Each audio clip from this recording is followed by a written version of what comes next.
Je ne connaissais pas ce cinéaste belge du nom de Félix Van Groningen, mais je connaissais le casting du film. Que ce soit Steve Carell, que ce soit Maura Tierney, que ce soit Timothée Chalamet, Amy Ryan, bref. Aujourd'hui, on va parler d'un film qui est sorti il y a de cela quelques années, mais vous le savez peut-être ou peut-être pas, cette année, j'ai véritablement envie d'ouvrir encore plus mon champ des possibles. Je n'ai pas uniquement envie de regarder des films qui viennent de sortir au cinéma, j'ai aussi envie de rattraper mon retard d'une certaine manière avec des classiques ou non. Libre à vous de juger si ce film-là fait partie de vos classiques à vous. Mais My Beautiful Boy est l'un des films qui m'a le plus bouleversé ces dernières années. Je le trouve extrêmement touchant, extrêmement fort, très bien joué. La musique n'est pas forcément totalement mon style, mais j'entends que cela colle avec les personnages qui accompagnent l'histoire.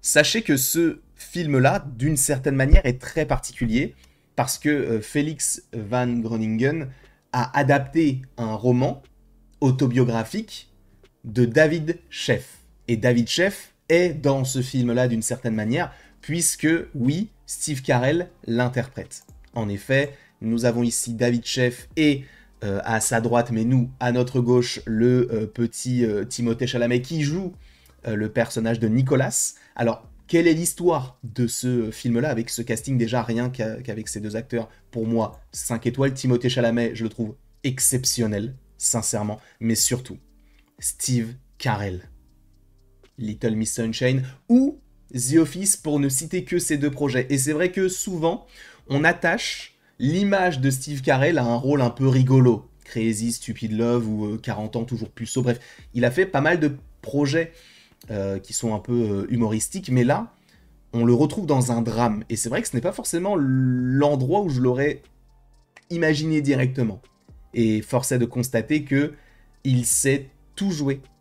La tristesse, la colère, l'humour, encore une fois, tout est vraiment, vraiment génial, et notamment par rapport au jeu de Steve Carell que j'ai énormément apprécié découvrir ou redécouvrir dans ce film-là. Sachez que je connais très bien Steve Carell, non pas parce qu'on se fait des barbecues de temps en temps, mais parce que The Office est ma série préférée all-time, et je ne pense pas qu'il y ait un jour un équivalent.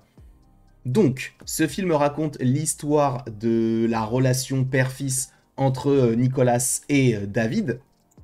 Une relation un petit peu complexe parce que David est un peu... ce n'est pas un père célibataire, il a retrouvé une vie amoureuse, notamment avec le personnage de Karen, interprété par Maura Tierney, que j'ai vraiment, vraiment bien aimé, et il me tarde de découvrir ce qu'elle a pu faire d'autre comme film, parce que j'ai trouvé que son personnage, au-delà d'être touchant, était extrêmement bien interprété. Donc Steve Carell, dans ce rôle de père de famille, qui a deux nouveaux enfants, sachant que le petit Nicolas, il l'avait eu avec une autre femme, qui vit à l'autre bout, un petit peu plus loin que eux, donc ils ne se voient pas souvent, donc c'est surtout David qui s'est occupé de Nicolas, et sachez que c'est une histoire vraie. David est un journaliste et il a décidé de raconter son expérience au travers d'un livre qui a donc été adapté. Voilà, c'est ça un peu l'histoire. Et en gros, il faut savoir que Nicolas, lui, est dépendant de plusieurs drogues, et notamment la meth. Et c'est pour ça on va avoir ce combat acharné d'un père qui va essayer de sauver son fils par tous les moyens nécessaires. Il va même d'une certaine manière délaisser sa famille, sa nouvelle famille entre guillemets, avec donc une nouvelle femme et des enfants, parce que oui, il a bel et bien des enfants. J'ai trouvé que c'était fort. Le jeu, toute l'ambiance est assez pesante. On se pose la question de mais est-ce qu'il va rechuter, et on voit que c'est constant. C'est vrai que la fin du film m'a un petit peu surpris parce que je ne m'attendais pas forcément à avoir une fin telle que celle-ci, sans trop rentrer dans les détails. Je vous laisserai en juger par vous-même. Mais c'est vrai que je m'attendais à quelque chose d'un petit peu plus tragique, voire dramatique. Sachez que Timothée Chalamet joue extrêmement bien ce personnage, ô combien torturé, qui ne va cesser de replonger, qui va essayer de trouver la rédemption, que ce soit par rapport à des thérapies, que ce soit par rapport à un hôpital qui pourrait l'aider, que ce soit même par rapport à un mentor qui pourrait l'accompagner dans son sevrage. Et ce sont des thématiques que je trouve qui sont extrêmement intéressantes à aborder. C'est notamment aussi une thématique très très forte de la saison 1 et de la saison 2 de Euphoria. Je vous inviterai fortement à aller voir cette série avec Zendaya, Sydney Sweeney, Maud Apatow. Bref, il y a un gros casting, Jacob Elordi, pour ne citer que, encore une fois. Tout est vraiment génial dans la manière de construire, parce que c'est vrai que sur certains points, on peut se poser la question de, mais ok, donc là, on est sur quelle temporalité? En fait, on essaye d'avoir une sorte de pêle-mêle pour véritablement bien développer l'intrigue et l'histoire et de ne pas faire quelque chose de linéaire, de se dire, ok, pourquoi est-ce que là, on a ce conflit qui s'installe entre les deux? Eh bien, parce que précédemment, quand ils étaient plus jeunes, il y avait eu notamment cette scène-là. Pourquoi est-ce que on arrive aujourd'hui à plus être en phase avec la maman? Bah peut-être parce qu'avec le père il y a ce conflit et donc on arrive peut-être à pardonner l'un pour essayer de fustiger l'autre, sauf que l'autre a toujours été là lorsque l'un n'était pas présent. Je ne dirais pas que c'est un jeu de chaises musicales, mais ça nous plonge dans une famille qui est déstructurée, hein, que ce soit du côté de la mère, ou que ce soit du côté de la famille recomposée du père, et donc de Karen, avec ses nouveaux enfants. Et donc forcément, ça peut, par rapport à cela, déconstruire le personnage de Nicolas. Et donc, on comprend que ce qu'a vécu David dans le film, c'est ce qu'a vécu le journaliste dans son roman, et encore une fois adapté. Je ne peux que vous inviter à voir ce film-là. C'est un drame biographique, si on pourrait appeler ça comme ça.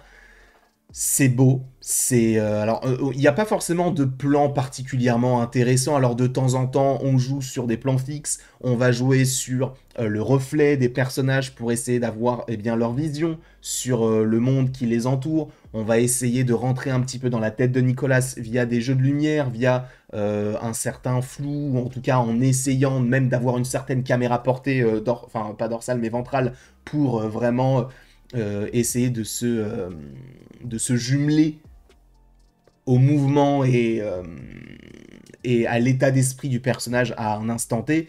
Pour moi, ce film-là fonctionne extrêmement bien. Je suis très content d'avoir pu le découvrir. Un petit peu tard, il est vrai, parce que je crois que le film date de 2016. Alors attendez, je peux vous trouver ça de suite.